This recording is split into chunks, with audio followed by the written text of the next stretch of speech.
imparcialidad es política de este canal. Es posible que algunas personas se sientan afectados con el contenido. Por eso, les recomendamos abrir su mente en toda su amplitud para dar paso a la verdad detrás de la historia. Los documentales que presentamos hacen referencia a historiadores y medios de comunicación de todas las tendencias y épocas con la finalidad de relatar los hechos, tal como sucedieron. Damos las gracias a todas las fuentes que nos permiten utilizarlos como evidencia histórica a la que aplicamos nuestro pensamiento crítico para poder realizar un adecuado análisis forense de la historia. Tómese un receso para dar like al contenido, para saber que hemos contribuido a su conocimiento. Coméntelo para compartir su opinión con quienes ven el canal. Comparte el video, pues al hacerlo está compartiendo la historia. Para recibir notificaciones de nuevos documentales, suscríbase al canal. El contenido de este documental inicia con una introducción donde planteamos las preguntas a las que damos respuesta a lo largo del video. En el primer capítulo, explicamos el origen de los dictadores, llegando la historia hasta el Imperio Romano en la Edad Antigua. En el segundo capítulo, mencionamos los dictadores con récord de asesinatos a nivel mundial, los dictadores más relevantes del mundo, incluyendo África. En el tercer capítulo hacemos un recorrido por Hispanoamérica, explicando las dictaduras más relevantes de cada país, detallando la historia dictatorial de El Salvador. Finalmente, incluimos conclusiones, las que representan nuestra visión sobre el fenómeno de las dictaduras como un sueño eterno de poder del ser humano. Esperamos lo vea hasta el final para poder tener un mapa completo de este tipo de personajes que han escrito historia a lo ancho y largo del planeta.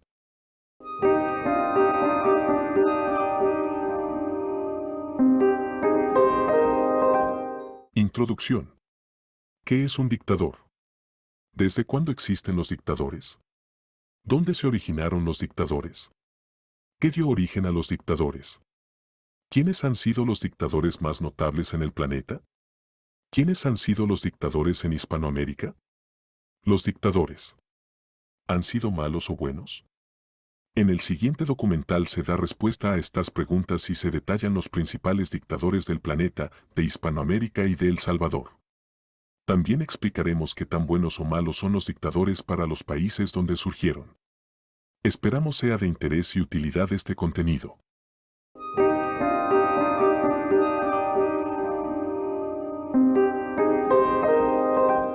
Origen de los dictadores, Edad Antigua. Comenzamos por el significado de la palabra dictador. Para ello, nos apoyamos en el siguiente gráfico que representa las diferentes etapas de la historia de la humanidad. Pero, para disponer de referencias históricas, consideremos también el siguiente gráfico. En este documental, nos referiremos a los dictadores a partir de la Edad Antigua, durante la existencia del Imperio Romano. Según la RAE, en la época moderna, un dictador es una persona que se arroga o recibe todos los poderes políticos y, apoyado en la fuerza, ejerce sin limitaciones jurídicas. Persona que abusa de su autoridad o trata con dureza a los demás. En la antigua Roma, la dictadura era un cargo que estaba bastante perfilado desde un punto de vista legal. Era un puesto diseñado para dar respuesta y solución a una situación de crisis específica o a un problema de carácter excepcional. Evidentemente, era muy útil concentrar en una sola persona una serie de atribuciones extraordinarias que permitieran afrontar el problema con la agilidad y la fuerza necesaria que fueran precisas. No obstante, la capacidad de actuación del dictador estaba limitada a la tarea concreta que se le había asignado y a un periodo temporal fijado de antemano que normalmente era de 6 meses. Los dictadores no podían elaborar leyes, pero sí realizar decretos. Normalmente se esperaba que renunciaran a su cargo una vez cumplida su tarea o cuando se acabara el plazo que se les había concedido. A lo largo de la historia de Roma, encontramos varios personajes que ostentaron este cargo para hacer frente a un enemigo exterior, afrontar situaciones de crisis políticas, celebrar elecciones o actos religiosos de importancia. Posteriormente, el cargo fue abolido luego del establecimiento de un conjunto de leyes propuestas por Marco Antonio, tiempo después de la muerte de Julio César. ¿Pero cómo se originaron los dictadores? Esto sucedió en el Imperio Romano, en la Edad Antigua de la historia de la humanidad y, sus fines, no fueron tan indeseables como en la actualidad. En el Imperio Romano, Edad Antigua, un dictador era un magistrado de la República Romana, al que se le confería la plena autoridad del Estado para hacer frente a una emergencia militar o para emprender una tarea específica de carácter excepcional. Los demás magistrados estaban subordinados a su imperium y la posibilidad de que los tribunos de la plebe vetaran sus acciones o de que el pueblo apelara contra ellas era muy limitada.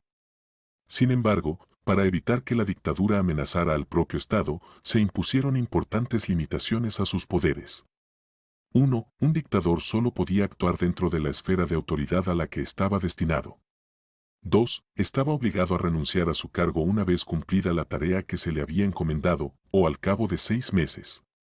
Se nombraron dictadores con frecuencia desde los primeros tiempos de la República hasta la Segunda Guerra Púnica, pero la magistratura quedó en suspenso durante más de un siglo, hasta que fue restablecida en una forma significativamente modificada, primero por Sila y luego por Julio César.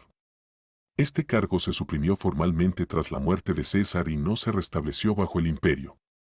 Con la abolición de la monarquía romana en 509 AC, el imperium, o poder ejecutivo del rey, se dividió entre 2 magistrados elegidos anualmente, conocidos como praetores y que, con el tiempo, se les conocería como cónsules, aunque probablemente no hasta la creación de la pretura en el año 367 AC. Un cónsul no era superior al otro y las decisiones de uno podían ser apeladas por el otro, provocatio. Sus insignias eran la toga praetesta y la sella curulis, y estaban acompañados por una escolta de lictores, cada uno de los cuales portaba el faces, unas de varas rematado por una seguro o hacha, a pesar de que era costumbre que los lictores tenían que quitar las hachas de sus faces dentro del pomerium, el límite sagrado de Roma, para simbolizar que el pueblo, y no los cónsules, eran los soberanos.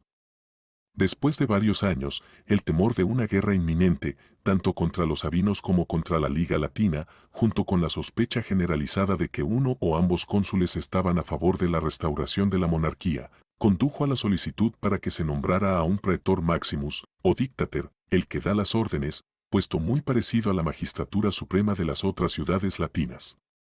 Según la mayoría de las fuentes, el primer dictador fue Tito Larcio en el año 501 AC, quien nombró a Espurio Casio su magister equitum.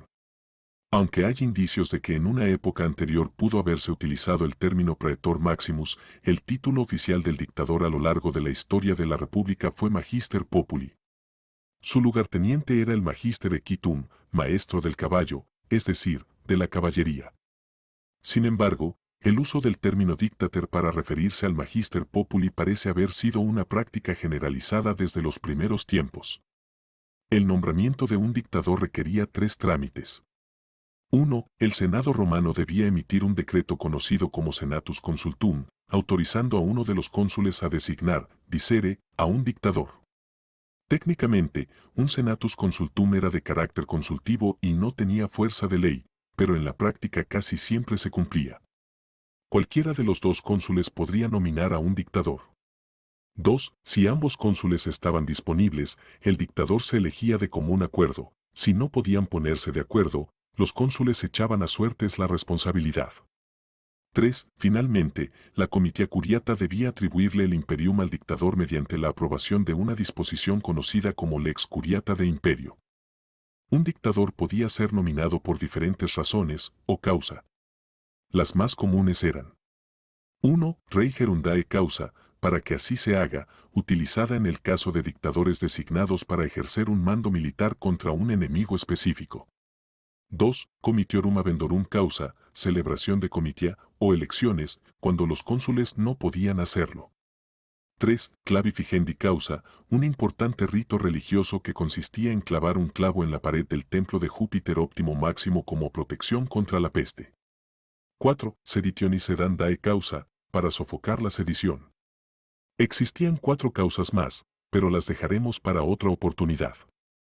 Estas razones se podían combinar, seditionis sedandae et rei gerundae causa, pero no siempre se registran o se declaran claramente por las autoridades de la antigüedad y, por lo tanto, son deducidas. En los primeros tiempos, era habitual nombrar a alguien a quien el cónsul consideraba el mejor comandante militar disponible. A menudo se trataba de un antiguo cónsul, pero no era obligatorio. Sin embargo, a partir del año 360 AC, los dictadores generalmente eran consulares. Normalmente solo había un dictador a la vez, aunque se podía nombrar un nuevo dictador tras la dimisión de otro. Un dictador podía ser obligado a dimitir de su cargo sin cumplir con su tarea o con su mandato si se descubría que había faltado a los auspicios bajo los cuales había sido nominado. Además de ejercer el mando militar y llevar a cabo las acciones para las que fue nombrado, también podía convocar y presidir cualquiera de las asambleas legislativas del pueblo romano, incluido el Senado. La extensión del poder dictatorial era considerable, pero no ilimitada, ya que estaba limitada por las condiciones de su nombramiento, así como por el desarrollo de las tradiciones del derecho romano, y no podía elaborar leyes, aunque sí aprobar decretos, y dependía en gran medida de la capacidad del dictador para trabajar junto con otros magistrados. Las limitaciones concretas de su poder no estaban claramente definidas y fueron objeto de debate, contención y especulación a lo largo de la historia de Roma. Para la consecución de su causa, la autoridad del dictador era casi absoluta. Sin embargo, por regla general no podía sobrepasar el mandato para el que había sido nombrado. Así, un dictador designado para convocar unas comitías no podía asumir un mando militar contraviniendo la voluntad del Senado. Sin embargo, el Senado podría requerir a un dictador que ejerciera una función distinta a la anunciada públicamente.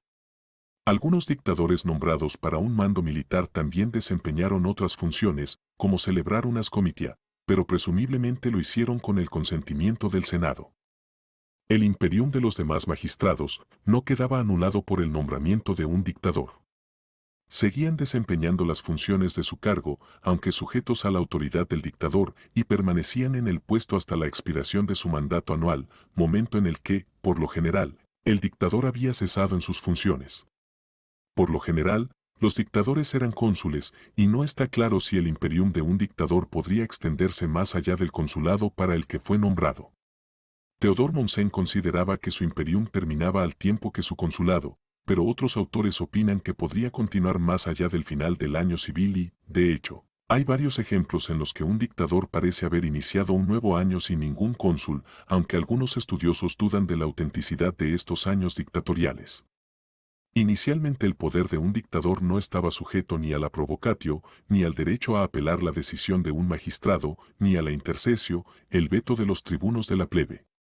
Sin embargo, la Lex Valeria, que establecía el derecho de apelación, no quedaba derogada por el nombramiento de un dictador y, en el año 300 AC, incluso el dictador fue objeto de provocatio, al menos en la ciudad de Roma.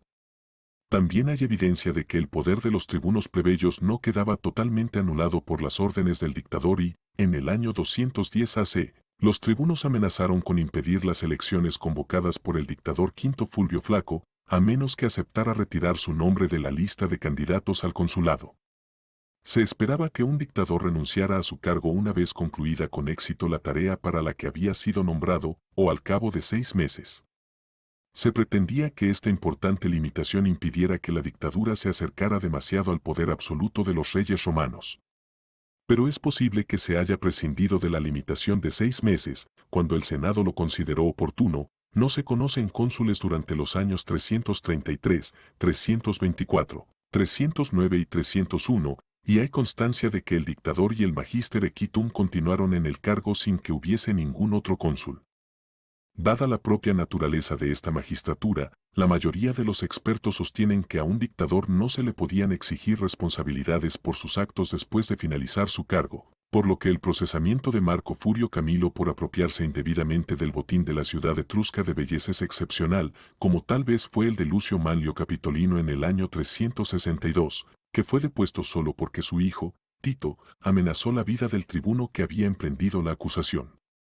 Sin embargo, algunos estudiosos sugieren que el dictador solamente estaba libre de enjuiciamiento durante su mandato y que teóricamente podría ser citado para responder a cargos de corrupción.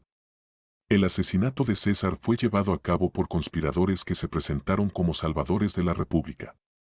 Con el fin de mantener el apoyo popular, los seguidores de César se esforzaron por mostrar su propio compromiso con la preservación del régimen romano. Un mes después del asesinato, Marco Antonio, que había sido el magister equitum de César en el año 47 AC, propuso una serie de leyes que confirmaban las actuaciones de César, pero que establecían la abolición formal de la dictadura. Estas disposiciones se conocen como Lex Antoniae. En el año 23 AC, Cuando Augusto, sobrino y heredero de César, asumió el control total del Estado, el Senado se ofreció a nombrarlo dictador, pero se negó, aceptando en cambio el imperium proconsular y el poder de tribuno de por vida. Así, Augusto conservaba la apariencia de respetar el régimen republicano, aun cuando se arrogaba la mayoría de los poderes del Estado romano. Siguiendo su ejemplo, ninguno de los emperadores que le sucedieron adoptó nunca el título de dictador. Cuando Constantino I decidió revivir el antiguo concepto de comandante de infantería, le asignó el nombre de Magister Peditum en lugar de Magister Populi, el título oficial del dictador. La dictadura fue una magistratura extraordinaria, que poseía plenos poderes por un periodo que no podía exceder los 6 meses. Según la tradición, el cargo se instituyó en el año 501 AC, aunque, durante la monarquía, ya existía una magistratura similar con otro nombre, el Magister Populi. Fue muy utilizada durante los primeros 2 siglos de existencia de la República y en los momentos más críticos de la Segunda Guerra Púnica. Las guerras púnicas son las protagonizadas entre el Imperio Romano y Cartago, del norte de África, 2 potencias de la época. El cargo desapareció de los registros en el siglo II AC y no reapareció hasta que Sila y Julio César lo revivieron con poderes y atribuciones aumentados en la primera mitad del siglo I AC. Tras el asesinato de Julio César, en el año 44 AC, Marco Antonio abolió el cargo por ley. Según tradiciones antiguas, el primer dictador fue Tito Larcio en el año 501 AC. Para efectos de ilustración, mencionamos algunos dictadores en el siglo V AC. Año 496 AC, Aulo Postumio Albó. Año 494 AC, Manio Valerio Máximo. Año 463 AC, Cayo Emilio Mamerco. Año 458 AC, Lucio Quincio Cincinato, muy célebre por su humildad y honestidad, quien, al terminar sus nombramientos, simplemente regresaba a su granja a continuar con sus labores agrícolas. Año 439 AC, Lucio Quincio Cincinato. Para el siglo I AC, esta figura concluyó legalmente en Roma, siendo los 3 últimos dictadores los siguientes. Periodo 82 a 79 AC, Lucio Cornelio Sila. Periodo 49 a 44 AC, Cayo Julio César. Año 44 AC, Cayo Julio César. Y así termina la historia de la vida legal de los dictadores.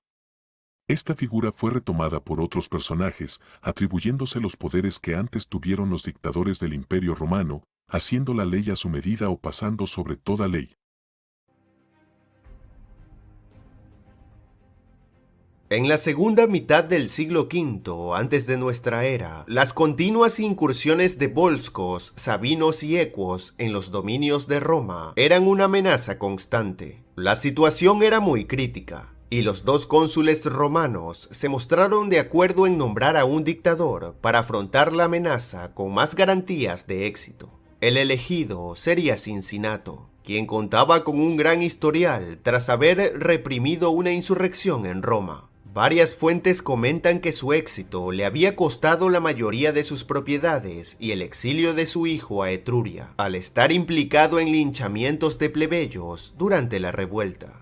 Desengañado, Cincinato se había retirado de la vida pública y explotaba con sus propias manos una pequeña granja que había conservado en las afueras de Roma. Cuando le fue expuesta la situación por los cónsules, Cincinato no lo dudó en ningún momento. Abandonó el arado, vistió la toga y se dirigió al foro para asumir la dictadura por 6 meses. Una de sus primeras acciones como dictador fue enrolar a los varones en edad militar para dirigirse a socorrer al ejército romano amenazado por los ecuos.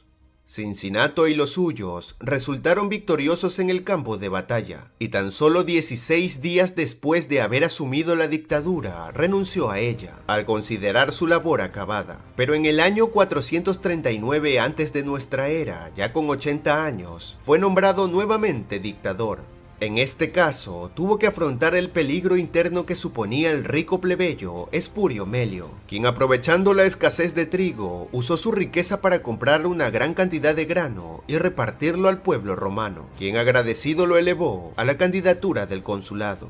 Los rumores mencionaban que Espurio quería convertirse en rey y que almacenaba armas en su hogar para conseguir dicho propósito. La intervención fue efectiva y en el proceso Espurio acabaría muerto.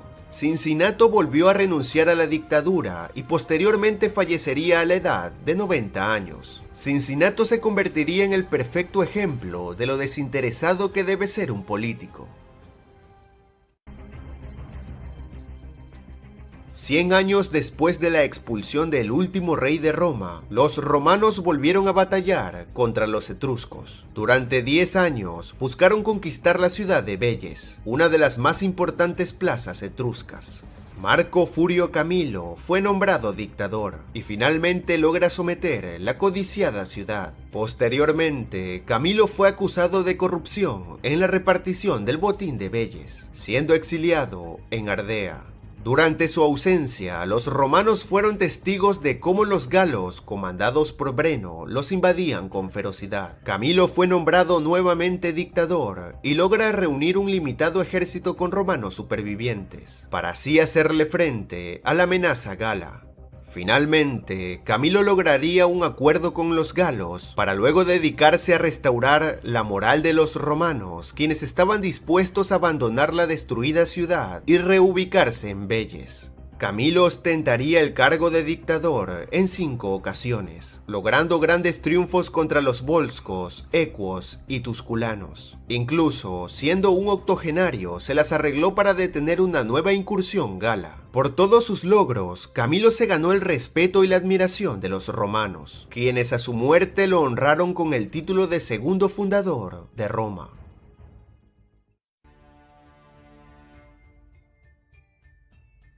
Luego de triunfar en la Segunda Guerra Civil Romana, Julio César regresa a Roma y se hace nombrar dictador. Usó su autoridad para convocar elecciones legalmente y fue elegido cónsul. Adoptó una serie de medidas legales en el ámbito económico para aliviar el problema de las deudas y posteriormente abandonó el cargo considerando cumplida su tarea.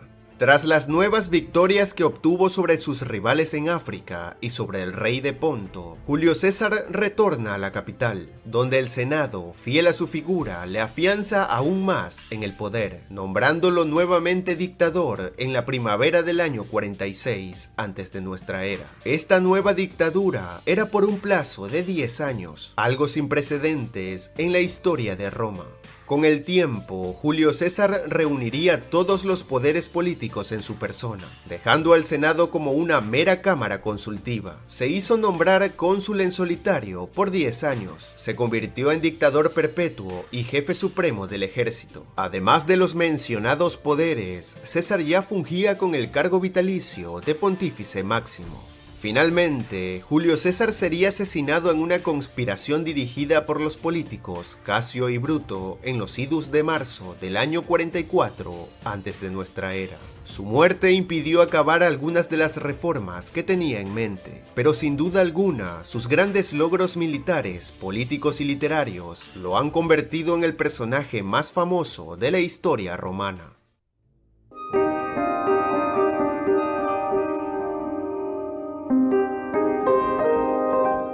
Los dictadores, edad moderna y contemporánea.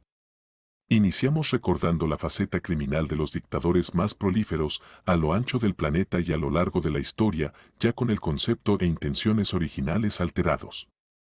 La imagen detalla 10 dictadores y la cantidad de asesinatos cometidos, todo para llegar al poder o mantenerlo.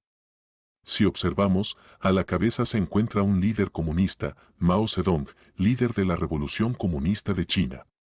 1. El mayor asesino del siglo XX fue Mao Zedong, líder de la Revolución Comunista en China. Fue el ideólogo detrás del Gran Salto Adelante, 1958 a 1962, un plan económico basado en la industrialización acelerada y la colectivización agrícola que derivó en una hambruna que acabó con la vida de hasta 45 millones de personas. Entre 1966 y 1976, también promovió la Revolución Cultural, durante la cual fueron perseguidos y reprimidos hasta 2 millones de burgueses y terratenientes. Se estima que entre 49 y 78 millones de personas murieron durante su mandato, sea por ejecución, encarcelamiento o de hambre. Han actuado como líder supremo de China Mao Zedong, 1949 a 1976, Deng Xiaoping, 1978 a 1989, Jiang Zemin, 1989 a 2002, Hu Jintao, 2002 a 2012, y Xi Jinping, 2012 hasta el presente, mientras que Hua Guofeng actuó brevemente como el líder del país durante un periodo de transición, 1976 a 1978. La dictadura corresponde al Partido Comunista, habiendo Mao Zedong permanecido durante 27 años, pero le sucede una dinastía de comunistas, o sea, una dictadura ideológica. Mao Zedong es uno de los personajes más influyentes y polémicos del siglo XX y de la historia. Tiene el mérito de haber terminado con más de 4.000 años de dinastías imperiales chinas, aunque lo hizo para instaurar un régimen comunista dictatorial que continúa sometiendo a la enorme población del país más populoso del mundo. Aparte de conquistar el poder durante la larga guerra civil china, sus dos grandes acciones fueron el Gran Salto Adelante y la Revolución Cultural, que terminaron ambas en estruendosos fracasos que ocasionaron ruina económica y decenas de millones de muertos. La Revolución Cultural, realizada entre 1966 y 1976, año de la muerte de Mao, fue un proceso demencial en el que ocurrieron las cosas más insólitas que puede parir el fanatismo político e ideológico. En ese tiempo tan reciente, en China estaba prohibido jugar ajedrez y escuchar música clásica. La gente sabe que Mao fue un dictador que ocasionó millones de muertos y que el Partido Comunista continúa en el poder en China, con una insólita combinación de tiranía política y capitalismo salvaje. Pero más allá de estas informaciones generales, las incidencias de la Revolución China son bastante desconocidas en Occidente, quizás por la lejanía y la rareza del idioma. Las dos revoluciones, la rusa y la china, fueron notoriamente diferentes, y lo que hicieron Lenin y Stalin apenas sirvió para Mao.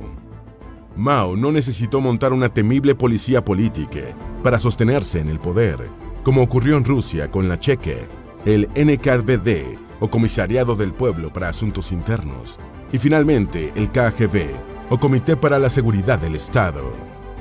El líder chino convirtió a la población de militancia comunista en jueces y policías ideológicos. Mao tampoco tuvo la necesidad de deportar internamente a miles de compatriotas, como lo hizo Stalin hacia los remotos, helados y brutales campos siberianos, ya que cada ciudad, pueblo o aldea china era un gulag. La revolución maoísta también se sustrajo a lo que se suponía era la cronología clásica de los procesos revolucionarios, con una etapa inicial de terror seguida de otra de estabilidad totalitaria, ya que en China todo fue siempre turbulento o caótico, al menos en vida de Mao. Mao insistía en destruir todo lo viejo, que a sus ojos estaba impidiendo construir el auténtico comunismo, incluso acabando con lealtades familiares y amistosas si era necesario. La única lealtad válida era hacia la revolución, y obviamente hacia él como su principal encarnación.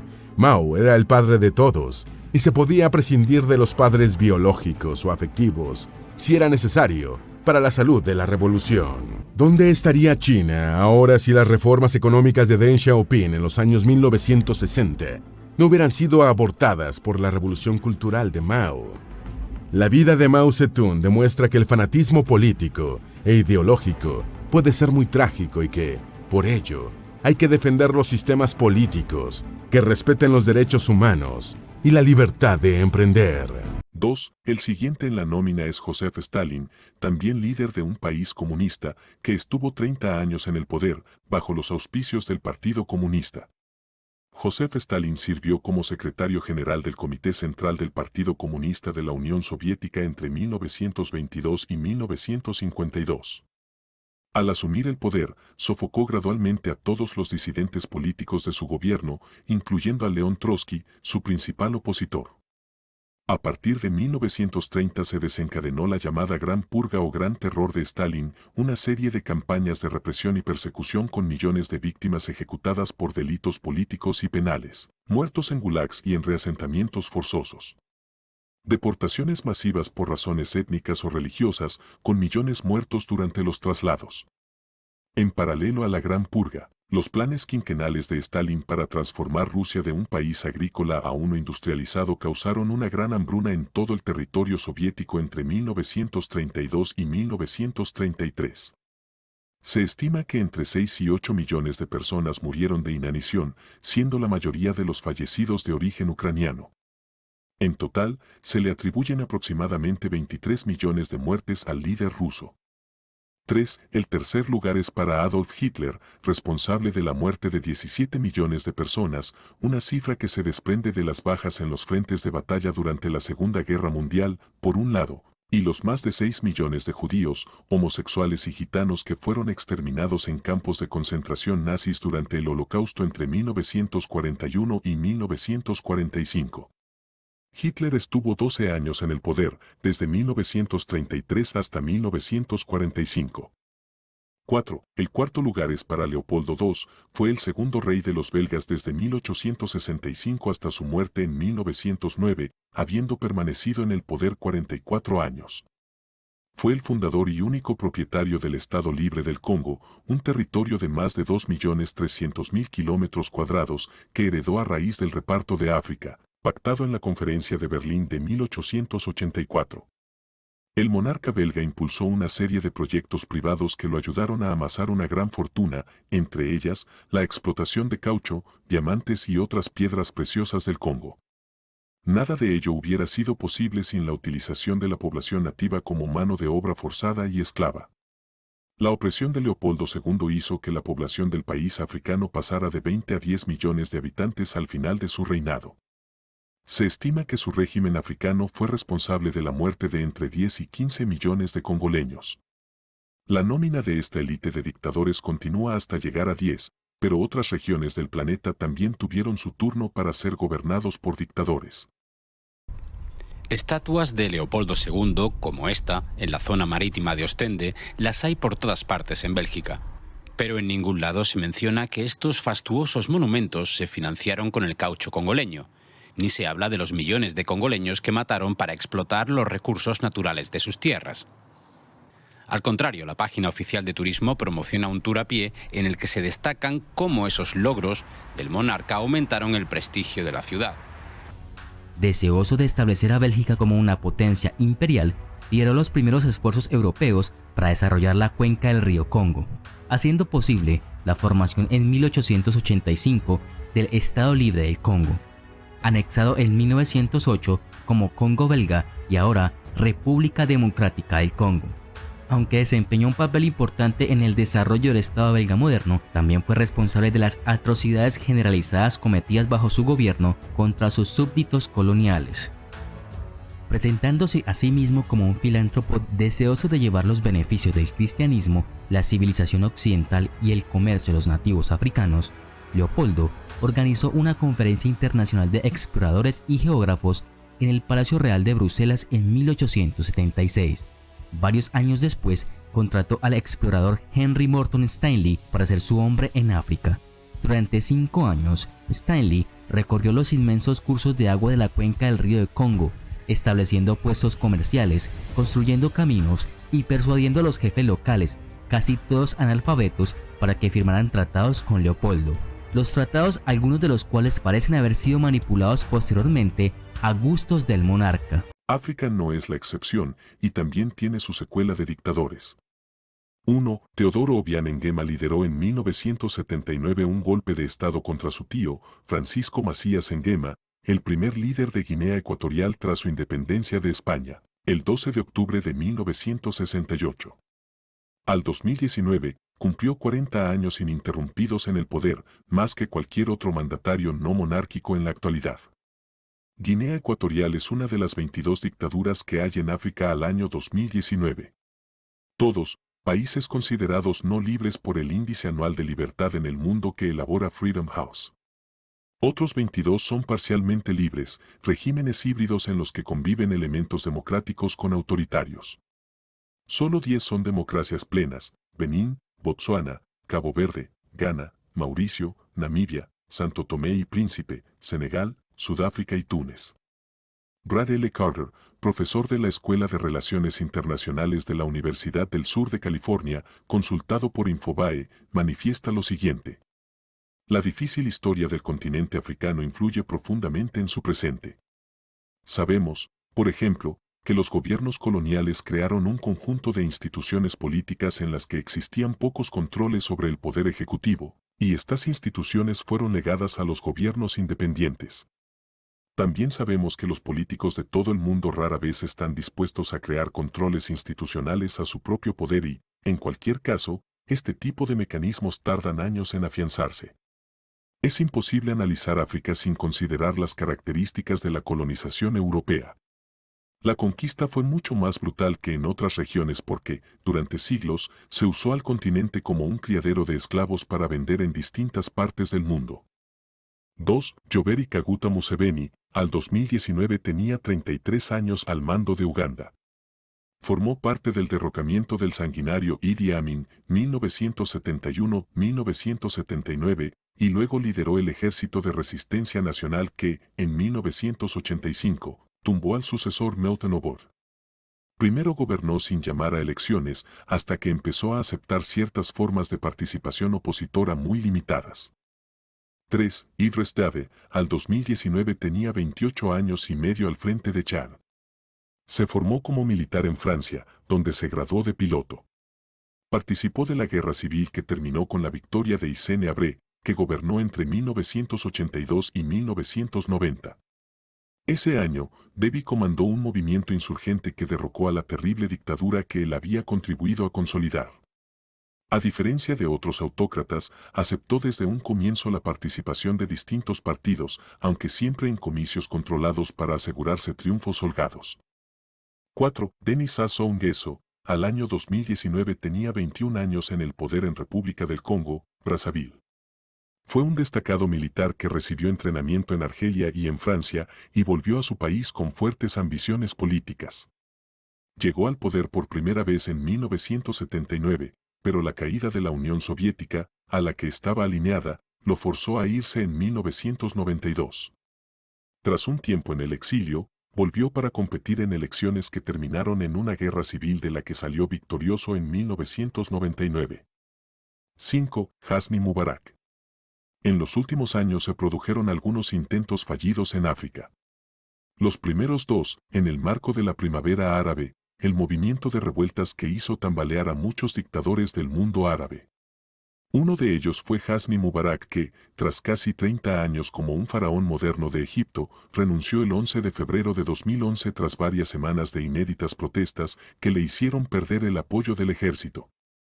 Su posterior arresto y las señales de apertura despertaron las expectativas de millones de personas en el país. En 2012 Egipto celebró las primeras elecciones libres de su historia. Parecía el comienzo de una nueva era, pero la ilusión duró poco. El islamista Mohamed Morsi ganó el baletillo ante el independiente Ahmed Shafik con el 51% de los votos. A poco de asumir, empezó a tomar decisiones marcadamente autoritarias, para desmontar rápidamente el orden anterior y construir uno nuevo, de carácter político-religioso, con él como líder supremo. Su intento no prosperó porque en julio de 2013, poco después de cumplir un año en el poder, Morsi fue derrocado por un golpe de Estado liderado por el general Abdel Fattah al-Sisi. Los planes islamistas fueron abortados, pero también cualquier idea de democracia. Con notable rapidez, al-Sisi reconstruyó el régimen de Mubarak, pero con él al mando. El 23 de abril de 2019 consiguió que un referéndum lo habilitara a permanecer hasta 2030 en la presidencia. Las elecciones se celebran regularmente, pero dentro de un marco institucional que sigue siendo en gran medida autoritario. A menos que se reforme el Estado, la consolidación democrática seguirá siendo un espejismo. Lo que revela el caso egipcio, al igual que tantos otros, es que parece ser una constante la decisiva influencia política de las Fuerzas Armadas. Dijo Nasonó. Hay una razón por la que conservan tanto poder en África. A lo largo del periodo posterior a la independencia, el Estado estaba tan centralizado y monopolizado que la única otra fuente de poder compensatorio eran los militares. De hecho, se convirtieron en el único vector de cambio de régimen a través de golpes de Estado, debido a la falta de institucionalización política y burocrática en el continente. 6. Muammar Gaddafi. Amo absoluto de Libia durante 42 años, hasta su caída en 2011. Su final fue mucho más violento, porque la determinación de aferrarse al poder, sin importar las consecuencias, desató una cruenta guerra civil. Si bien en 2012 se celebraron elecciones por primera vez en 60 años y se formó un Congreso, nunca logró consolidarse como autoridad política en todo el país.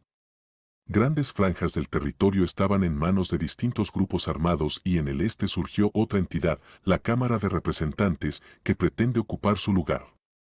El conflicto entre los dos polos escaló en abril de 2019, tras la decisión del mariscal Khalifa Haftar, hombre fuerte en la mitad este de Libia, de avanzar sobre Trípoli, la capital, para unificar el gobierno bajo su mando. Haftar, que apoyó el golpe de Gaddafi y perteneció durante muchos años a su círculo de confianza, luego se peleó con él y trató de derrocarlo en numerosas ocasiones. Hoy se mira en el espejo de al-Sisi y busca recrear un orden similar al anterior, pero con él en el centro. En cualquier caso, la democracia parece una ilusión.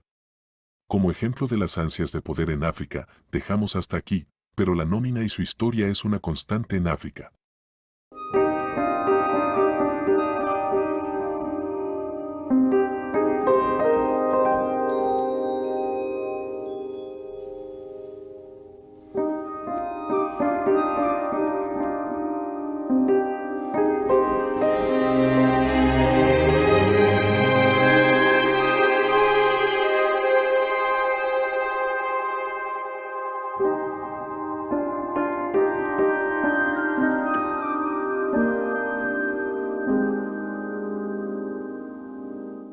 Los dictadores en Hispanoamérica. Hispanoamérica no se queda atrás con las ansias de perpetuarse en el poder, por ello, en esta nómina se detallan a los principales dictadores del autoritarismo hispanoamericano en el siglo XX, aquellos que excedieron con creces sus competencias y obligaciones y llevaron a sus respectivos países a épocas de oscuridad y terror. 1. Jorge Rafael Videla, Argentina. Fue el principal artífice y primer líder de la dictadura argentina tras el golpe de Estado de 1976. Los altos cargos del ejército depusieron de la presidencia a María Estela Martínez de Perón e instauraron el llamado Proceso de Reorganización Nacional, sistema autoritario en el que la Junta Militar reunió todos los poderes del país y se mantuvo en el gobierno a costa de la represión de sus ciudadanos. Videla se mantuvo como líder hasta 1981, cuando la inestabilidad por la que pasaba el país le obligó a dimitir y a ser sustituido por Roberto Viola, Leopoldo Galtieri y Reinaldo Vignone respectivamente. Argentina volvió a ser una democracia con las elecciones de 1983. 2. Hugo Banzer, Bolivia. Banzer subió al poder en 1971 con un golpe de Estado contra Juan José Torres, que, a su vez, había obtenido el cargo durante un levantamiento contra el también dictador Alfredo Obando Candía. El carácter izquierdista de Torres hizo que Banzer se ganara el apoyo de Estados Unidos durante su tiempo como dictador, en el cual protagonizó una férrea política anticomunista y una postura muy activa en el llamado Plan Cóndor. Fue derrocado por otro golpe de Estado en 1978, tras lo cual se sucedió un periodo largo y convulso en el que se pasaba de la convocatoria de elecciones a los levantamientos armados. Curiosamente, Banzer volvió al poder en 1997 al ganar unas elecciones democráticas y se mantuvo en el cargo de presidente hasta 2001, año en que dimitió debido a problemas de salud derivados de un cáncer que padecía. 3. João Baptista Figueiredo, Brasil. João Baptista Figueiredo fue el último dictador de la llamada Quinta República de Brasil. Un grupo de militares tomaron el poder en 1964 al destituir al entonces presidente elegido democráticamente João Belchior Marques Goulart, al considerar que sus políticas eran demasiado cercanas a las de la Unión Soviética. A Baptista Figueiredo le precedieron Humberto Branco, Artur da Costa e Silva, Emílio Garrastazu Médici y Ernesto Geisel. Con el respaldo de Estados Unidos, la Junta Militar brasileña basó sus primeros años en una brutal represión y falta de libertades y, una vez asentados en el poder y con una oposición diezmada, intentaron darle un tinte de falsa democracia a un régimen que terminó en 1985 con elecciones libres. 4. Augusto Pinochet, Chile. Puede que el dictador chileno sea uno de los más conocidos de toda América Latina. Encabezó el golpe de Estado de 1973 contra Salvador Allende y promovió un durísimo régimen militar en el que las desapariciones y los asesinatos sumarios fueron los verdaderos protagonistas. Desgraciadamente célebre es la llamada Caravana de la Muerte, una comitiva militar que se dedicó a viajar por el país aligerando los procesos contra los prisioneros hechos desde el golpe de Estado y matando a miles. El número de cifras de la dictadura chilena ronda los 60.000 asesinatos, entre ellos el cantautor Víctor Jara. Pinochet fue retirado del cargo en 1988, cuando un referéndum dejó claro que el pueblo chileno no lo quería. Permaneció un tiempo como senador, se le detuvo en Londres y, tras perder su inmunidad, se le juzgó por genocidio entre otras cosas. Nunca llegó a haber una condena firme y el dictador murió en 2006. 5. Gustavo Rojas Pinilla, Colombia. Rojas Pinilla se hizo con el gobierno de Colombia en 1953, tras echar de su cargo al líder conservador Laureano Gómez en un golpe de Estado no sangriento y en el que Rojas Pinilla era respaldado, tanto por el ejército como por la élite política. Aunque en muchos casos es recordado por los esfuerzos que dedicó a mejorar las infraestructuras del país. Gustavo Rojas Pinilla terminó por sustentar su gobierno en la violencia, la represión y la falta de libertades, y esto hizo que los sectores que hasta entonces lo habían apoyado lo depusieran del cargo en 1957. 6. Fulgencio Batista, Cuba. Batista fue elegido presidente de Cuba en las elecciones democráticas de 1940 y hasta 1944, mandato en el cual apoyó a los aliados durante la Segunda Guerra Mundial.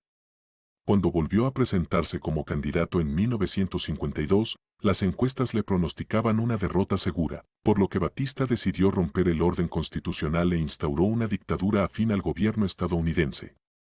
En 1956 un grupo de guerrilleros exiliados liderados por Fidel Castro llegaron a la isla para derrocarle y, 3 años de combates después, Batista abandonó Cuba para siempre. 7. Fidel Castro, Cuba. Abogado de formación, lideró el asalto al cuartel Moncada en 1953 y al casi centenar de guerrilleros del Granma que llegaron a Cuba en 1956 para sacar del poder a Batista. Durante la Revolución Cubana, se ganó el apoyo de gran parte de la isla y una buena imagen internacional, pero los perdió rápidamente a partir de 1959. Asentado en el poder y con su sueño revolucionario olvidado, Castro implantó un régimen autoritario y personalista cercano a la Unión Soviética y caracterizado por la persecución contra la oposición y la falta de libertades. Cedió el poder a su hermano y lugarteniente Raúl Castro en 2006 y falleció en 2016. Posteriormente, Raúl Castro pasó el poder a Miguel Díaz-Canel. Castro estuvo en el poder durante 47 años, tiempo durante el cual demostró que los comunistas necesitan la existencia de los pobres para justificar sus consignas revolucionarias. Con esta trayectoria, la nación cubana suma, al 2024, 65 años bajo una dictadura ideológica. A la fecha, Cuba sigue siendo pobre y sus ciudadanos emigran constantemente, buscando libertad y bienestar. There is not communism or Marxism in our ideas. Our political philosophy is representative democracy and social justice in a well-planned economy. Not, we don't think to seize any land to anybody.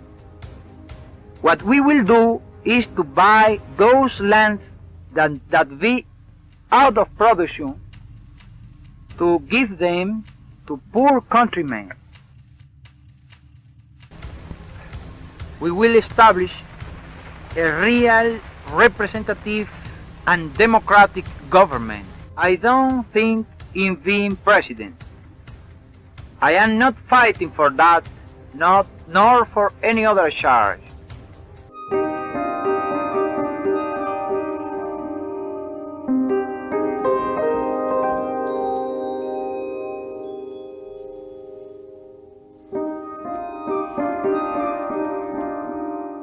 Durante toda su vida, Fidel Castro denunció la riqueza, la ostentación y el lujo en las sociedades capitalistas. Pero si hemos de creer a uno de sus guardaespaldas, nunca se privó de ellas durante su largo periodo como líder máximo de Cuba.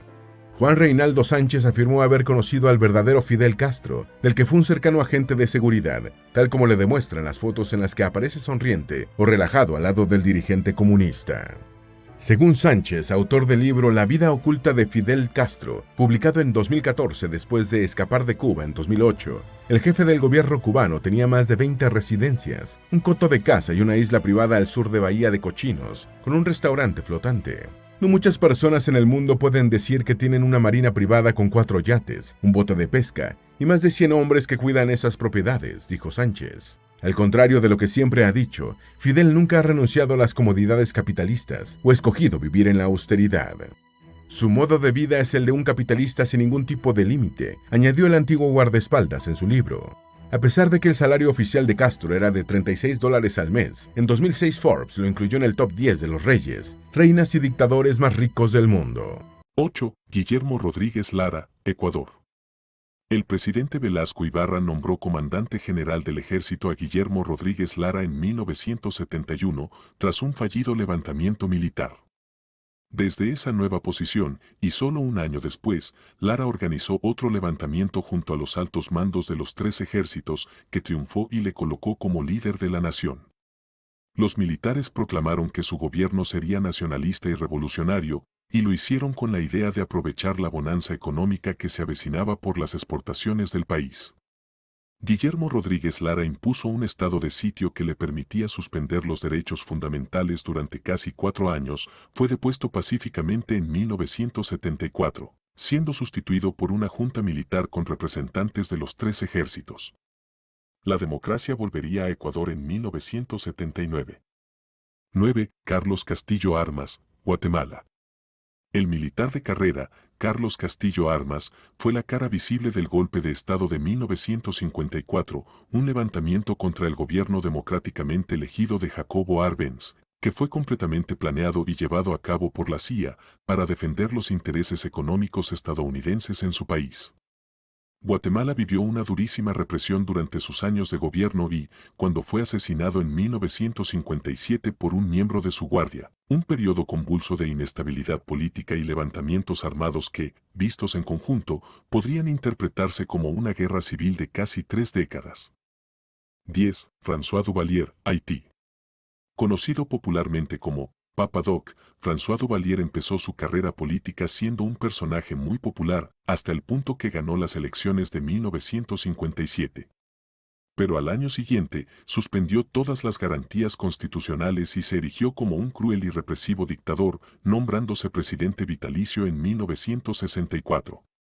Se valió del terrorismo de Estado y del miedo que la población haitiana tenía hacia la magia vudú para mantenerse en el poder, llevándose consigo la vida de unas 30.000 personas. Murió en 1971 y su hijo le sustituyó en el cargo, prolongando la dictadura hasta 1986. 11. Tiburcio Carías Andino, Honduras. Abogado y catedrático, además de militar, Tiburcio Carías Andino ganó las elecciones en 1923, pero no llegó a gobernar debido a un golpe de Estado.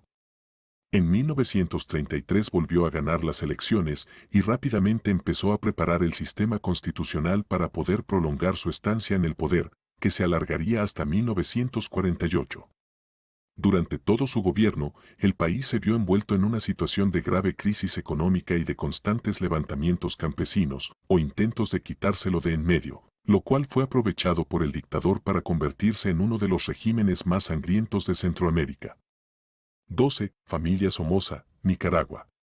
Anastasio Somoza, patriarca de la familia y responsable de la muerte del revolucionario César Augusto Sandino, tomó el poder en 1937 e instauró en Nicaragua una dictadura de corte militar, sometida a los intereses de los Estados Unidos y que sometió al país al terror de su brazo armado, la Guardia Nacional.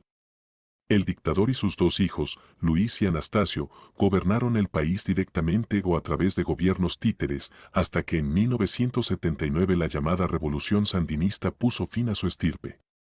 Para cuando este momento llegó y los Somoza se exiliaron, eran una de las familias más ricas de toda Latinoamérica. Desde 1979 y hasta el año 2024, Nicaragua está bajo una dictadura sandinista encabezada por Daniel Ortega, 45 años en el poder.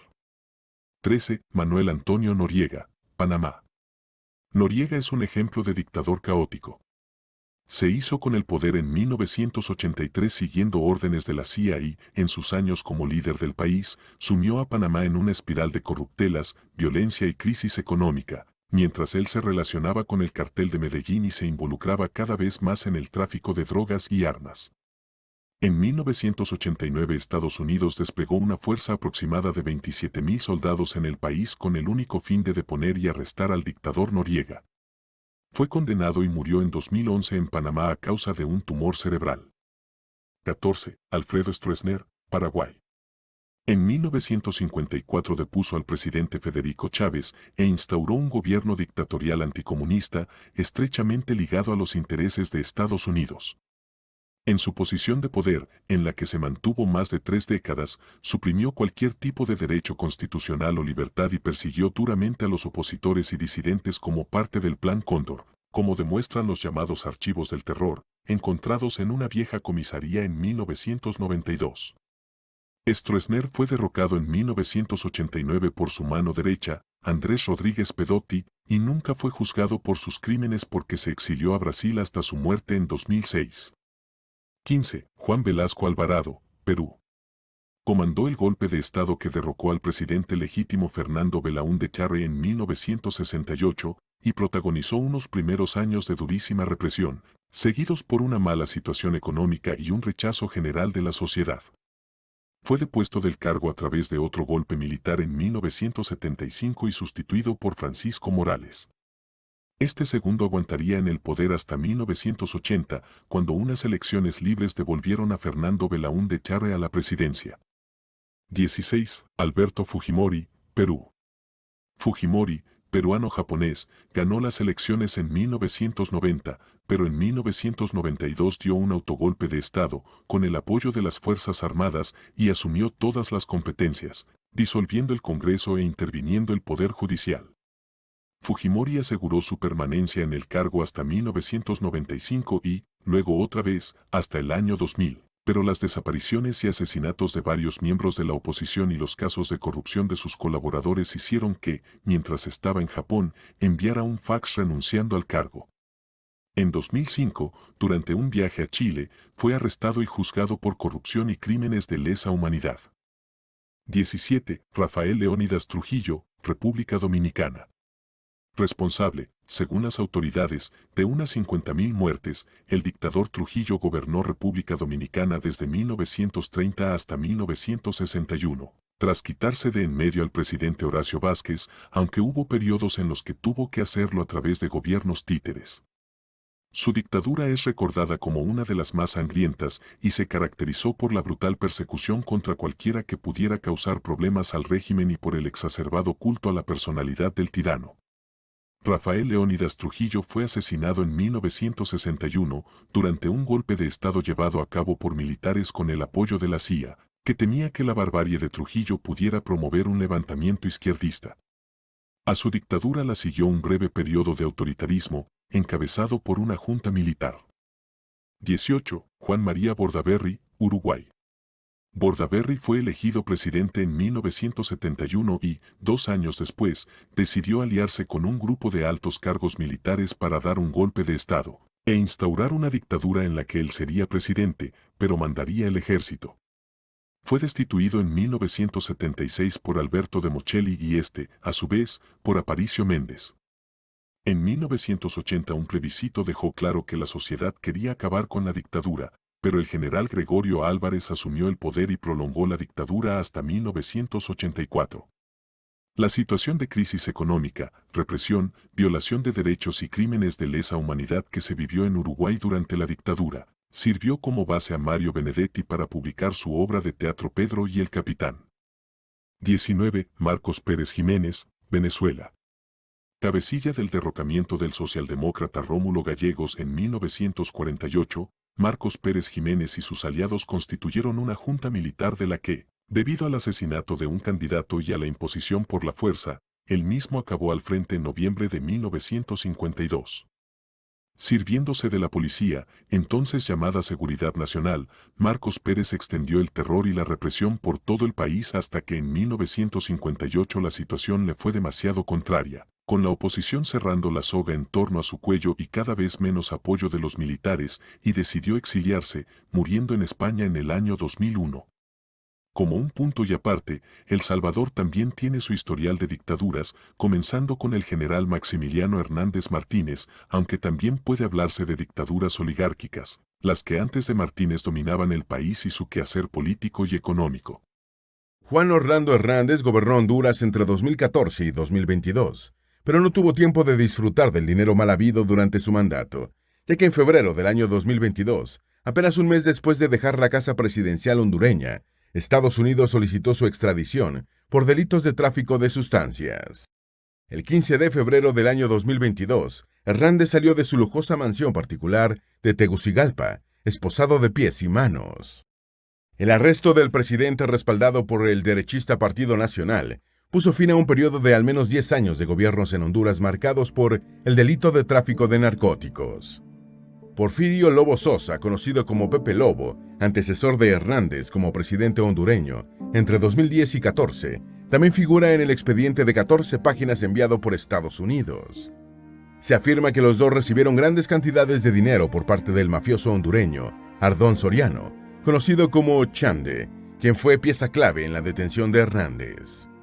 En el juicio contra Tony Hernández, un hermano del expresidente condenado a cadena perpetua en 2021, en una corte de Nueva York, el Chande declaró que en 2013 estuvo presente en una reunión en la que Joaquín Guzmán, alias El Chapo, entregó a Juan Orlando Hernández $1 millón en efectivo para su campaña electoral.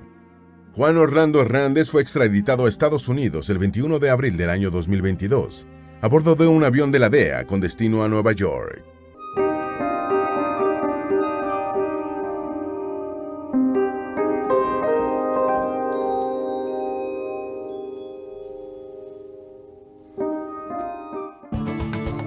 En el siglo XIX, el café se transformó en el recurso base de la economía exportadora de El Salvador.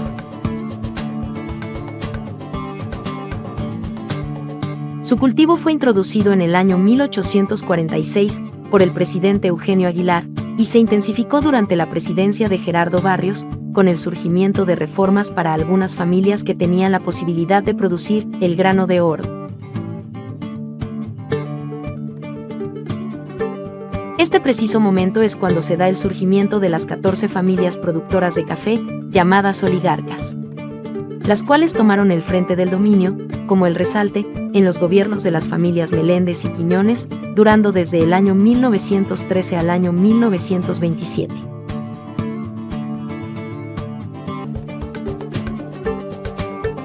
Enlistaremos 19 de las familias más importantes dentro de esta oligarquía, las cuales son la familia Dueñas, la familia Regalado, la familia Álvarez, la familia Girola, la familia Quiñones, la familia Salaverría, la familia Mesa Ayau, la familia de Sola, la familia Arait, la familia Gil, la familia Goultri, la familia Libes, la familia Freund,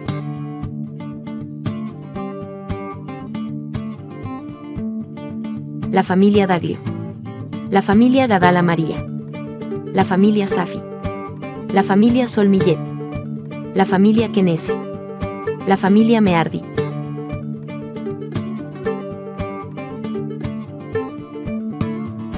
la familia Meléndez Quiñones.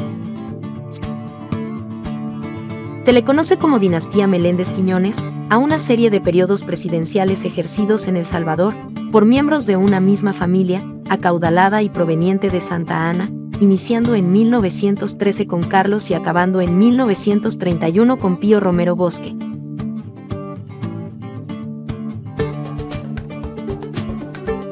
Si bien es cierto, no es una dinastía en la extensión del concepto, se le conoce como tal por la sucesión de miembros de una misma familia en los periodos presidenciales, amalgamados por una serie de irregularidades legales y electorales. Entonces, para el caso de El Salvador podríamos distinguir 4 grandes dictaduras, las cuales han tenido características diferentes. 1. Primera dictadura, la República Cafetalera, de 1876 a 1931. El presidente Rafael Saldívar, que había sustituido a González en 1876, decretó en 1881 y 1882 varias leyes que anularon el sistema de tierras comunales y ejidos, prevalente en el país desde la época colonial. Esta legislación virtualmente permitió que unas pocas familias se adueñaran de grandes extensiones de tierras. Saldívar fue derrocado en 1885, sucediéndolo el general Francisco Menéndez, quien promulgó la Constitución de 1886 de principios liberales. Durante este periodo, familias europeas llegaron al país y rápidamente se colocaron en una situación económica poderosa debido a su conocimiento del mercado internacional. Estas familias se desarrollaron en el área del comercio y en la producción e industrialización del café. El 22 de junio de 1890 se daría un golpe en contra del general Francisco Menéndez, quien falleciera en ese momento debido a un infarto. El golpe fue dado por uno de sus más cercanos colaboradores, el general Carlos Ezeta, que asumió el gobierno y que en su gestión buscaría tener controlado a los cafetaleros e imponer un impuesto a la exportación de este, por lo cual varios miembros de esas familias cafetaleras se exiliarían en Guatemala, desde donde planificaron el golpe de Estado contra Ezeta que sería conocido como la Revolución de los 44, y que fue llevado a cabo en el año de 1894. Luego del éxito de dicho golpe, asumiría el gobierno Rafael Antonio Gutiérrez, quien con sus congéneres de Honduras y Nicaragua buscaría restablecer la Unión Centroamericana con la creación de la República Mayor de Centroamérica. Pero debido a que el gobierno de esa nueva federación buscaría trasladar el armamento militar salvadoreño a la sede de la Unión, el general Tomás Regalado, que también fue uno de los 44, se levantaría y depondría al gobierno.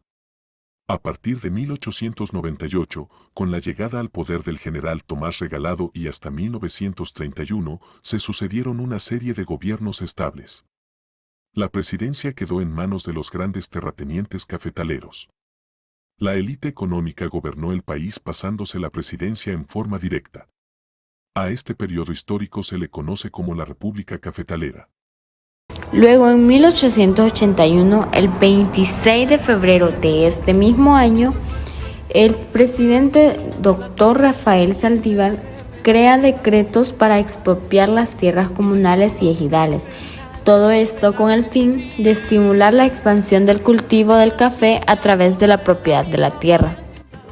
En el año 1882, el 2 de marzo se aprobó la Ley de Extensión de Ejidos, por lo cuales se expropiaron las tierras comunales y ejidales, para así ser declaradas propiedad privada.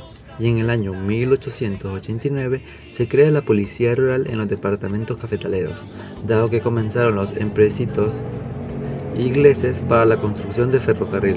Esto le permitió a la corona británica el control del comercio exterior salvadoreño mediante las casas comerciales inglesas. En el año 1929, la economía salvadoreña ya dependía un 95% del producto del café. 2. Segunda dictadura, General Maximiliano Hernández Martínez, de 1931 a 1944. Maximiliano Hernández Martínez nació en San Matías, La Libertad, El Salvador, el 21 de octubre de 1882 y murió en Danlí, El Paraíso, Honduras, el 15 de mayo de 1966. Fue un político y militar salvadoreño. Fue presidente de El Salvador, 1931 a 1944, cargo al que accedió tras un golpe de Estado en 1931. Tras realizar sus estudios militares en Guatemala, ascendió en rangos militares hasta ser general de brigada. En 1931, el Partido Pro Patria lo postuló a la vicepresidencia, la cual ganó. El 2 de diciembre de 1931, el presidente Arturo Araujo fue depuesto por un golpe de Estado, tras el cual fue nombrado presidente por los golpistas agrupados en el directorio cívico, siendo ratificado en el cargo al año siguiente por la Asamblea Legislativa. Prolongó su mandato durante 13 años por medio de elecciones en las cuales era el único candidato y también a través de decretos legislativos.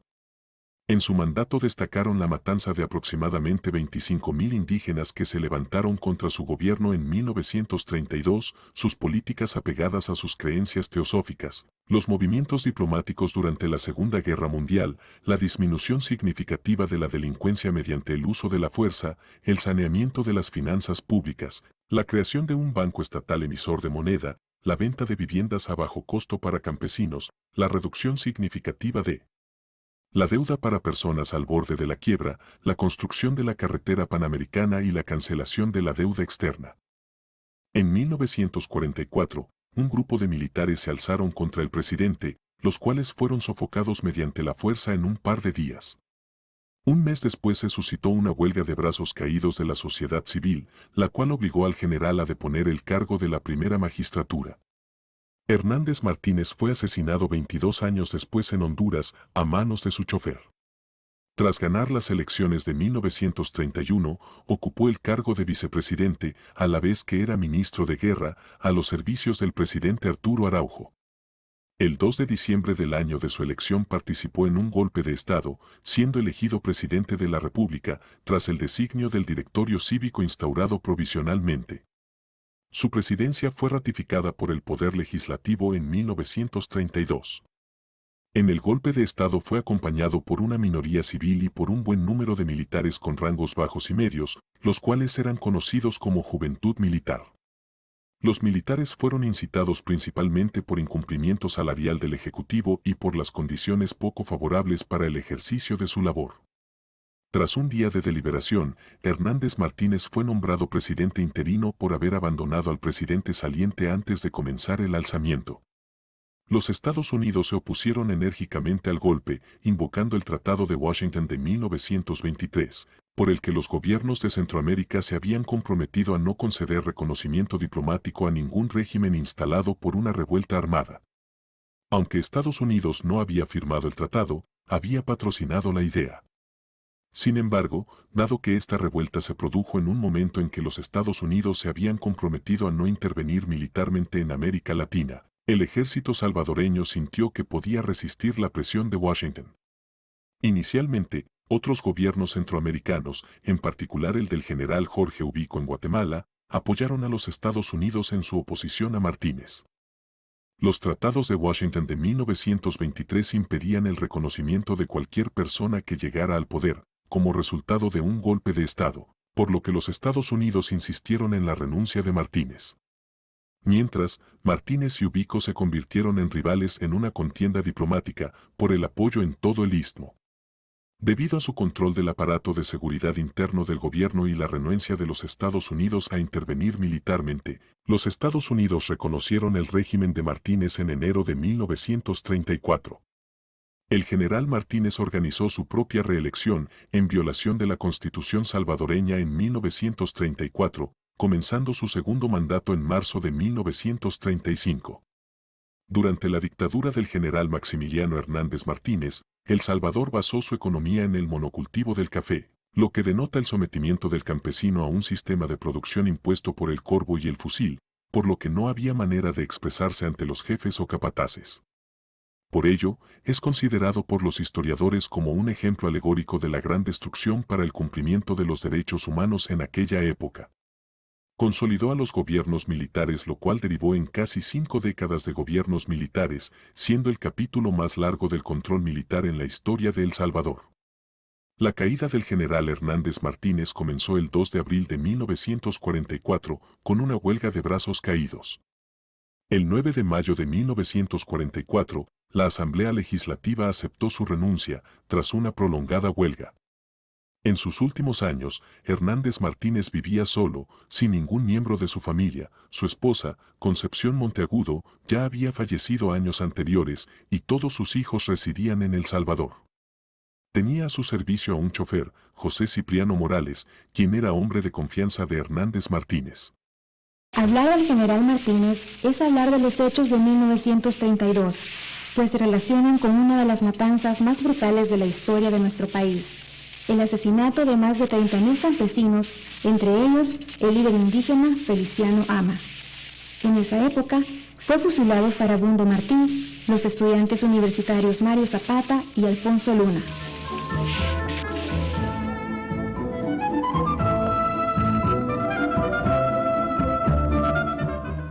El domingo 15 de mayo de 1966, alrededor de las 12 p.m., mientras Hernández Martínez se encontraba almorzando, Morales, quien según informes posteriores tenía varios días de estar bebiendo licor, llegó a exigirle, en estado de ebriedad, el salario que Hernández Martínez no le había pagado para que no continuara embriagándose.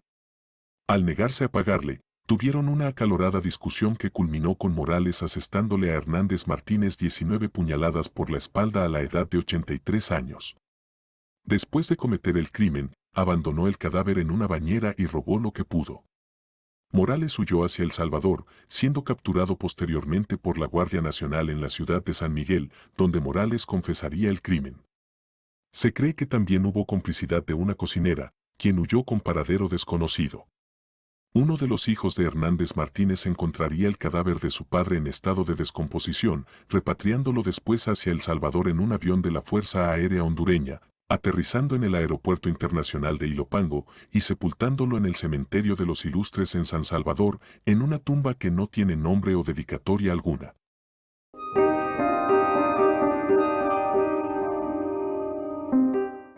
Tercera dictadura. Las dictaduras militares en El Salvador, de 1931 a 1979.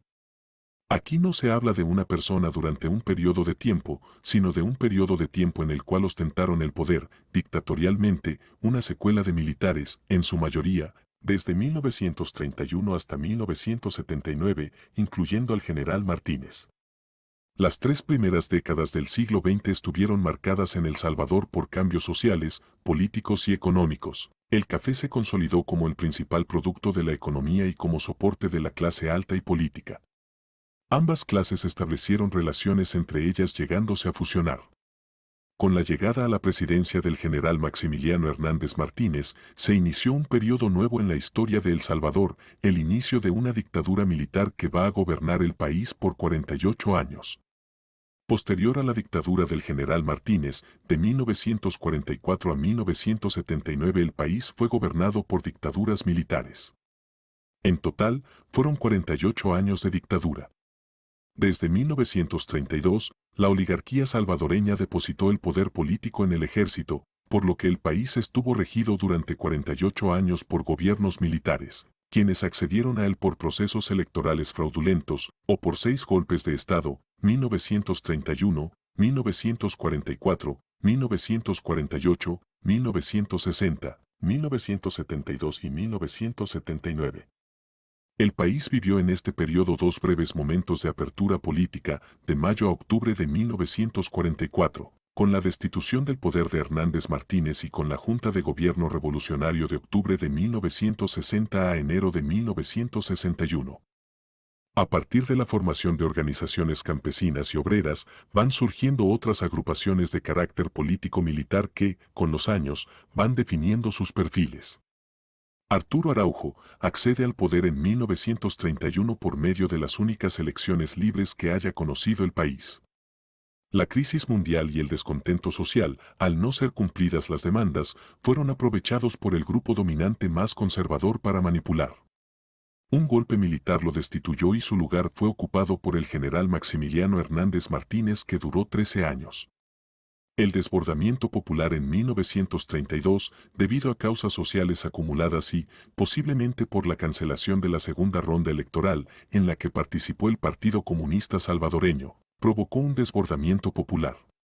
Obreros, campesinos, artesanos, estudiantes y profesionales se levantaron en armas para exigir el derrocamiento de la dictadura y mejores condiciones de vida. La insurrección fue brutalmente reprimida por la Guardia Nacional y por las organizaciones de la burguesía cafetalera llamadas guardias cívicas. Farabundo Martí, primer secretario general del PCS, fue fusilado, y se calcula que junto con él aproximadamente entre 25.000 a 30.000 campesinos sufrieron el mismo destino. A partir de la masacre, la represión aumentó, las organizaciones democráticas fueron destruidas casi en su totalidad, los partidos políticos fueron declarados ilegales, los canales de expresión clausurados, el movimiento de la población controlada mediante las células de defensa patriótica nacional. Además, se crearon instancias represivas para guardar y vigilar el orden público, sellando así un pacto entre la oligarquía y la estructura militar. Las luchas del poder vinculadas directamente a los proyectos políticos se realizaron dentro del aparato de gobierno. Desde 1932, el aparato militar se instauró en el poder y las Fuerzas Armadas se fueron profesionalizando. El poder se repartió entre dos sectores, los militares y la oligarquía cafetalera. La perspectiva de la oligarquía más conservadora estaba dirigida hacia el interior del país, se orientaba en mantener un capitalismo agrario basado en el control de la propiedad de la tierra. La otra tendencia se inclinaba de manera más favorable hacia los vínculos económicos militares fuera del país. Los conflictos dentro del ejército se repartieron entre la parte militar más conservadora y entre los jóvenes militares rebeldes que apoyaban ciertos cambios sociales bajo la dirección de las Fuerzas Armadas. Para impedir la reelección por tercera vez de Hernández Martínez, un grupo de militares, representantes de los grupos medios y una fracción de la burguesía industrial, pactaron una alianza para sublevarse contra su gobierno. La sublevación cívico-militar del 2 de abril de 1944 fue controlada y algunos de sus principales dirigentes fueron fusilados. Seguido a este acto, grupos de estudiantes, obreros, artesanos y con el apoyo del sector terrateniente, sostuvieron una huelga general de brazos caídos, logrando paralizar casi todo el país y destituir a Hernández Martínez del mando el 7 de mayo de 1944. Los gobiernos que se sucedieron fueron impuestos por golpes militares o por fraudes electorales, dando pie a una fase de lucha partidista en el poder. Asimismo, se inició la fase del desarrollo económico por parte de la burguesía industrial. Martínez fue derrocado en 1944, luego de una paralización social en todo el país conocida como la huelga de brazos caídos, pero el ejército y la oligarquía retomaron el poder. Después del derrocamiento del dictador, ocupó el gobierno el general Andrés Ignacio Menéndez, quien, al intentar hacer elecciones libres, fue derrocado el 21 de octubre de 1944. Asumió la presidencia el coronel Osmin Aguirre y Salinas, que convocó elecciones presidenciales en 1945. La oposición afirmó la victoria de su candidato Miguel Tomás Molina, pero los militares proclamaron el triunfo del general Salvador Castañeda Castro. Entre 1945 y 1948, el breve gobierno de Castañeda Castro continuó muchas de las políticas del gobierno dictatorial de Martínez. El 14 de diciembre de 1948, Castañeda Castro fue derrocado por un golpe de Estado, promovido por sectores renovadores del ejército que llevó al poder al llamado Consejo de Gobierno Revolucionario. En 1950 se redactó una nueva constitución de carácter social progresista y se creó un nuevo partido oficial, el Partido Revolucionario de Unificación Democrática, PRUD, que se proponía imitar muchos aspectos del PRI mexicano.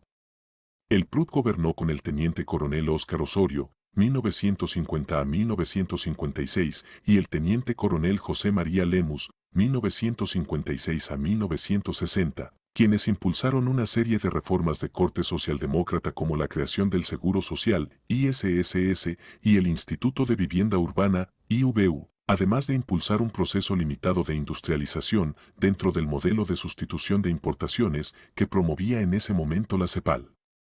También se impulsó un programa de construcción de megaproyectos de infraestructura, como la carretera del Litoral y la presa hidroeléctrica 5 de noviembre. Los gobiernos de Osorio y Lemus pudieron llevar a cabo sus planes sociales y obras de infraestructura gracias a un periodo de bonanza en los precios del café y a la introducción de un nuevo cultivo bastante rentable, el algodón.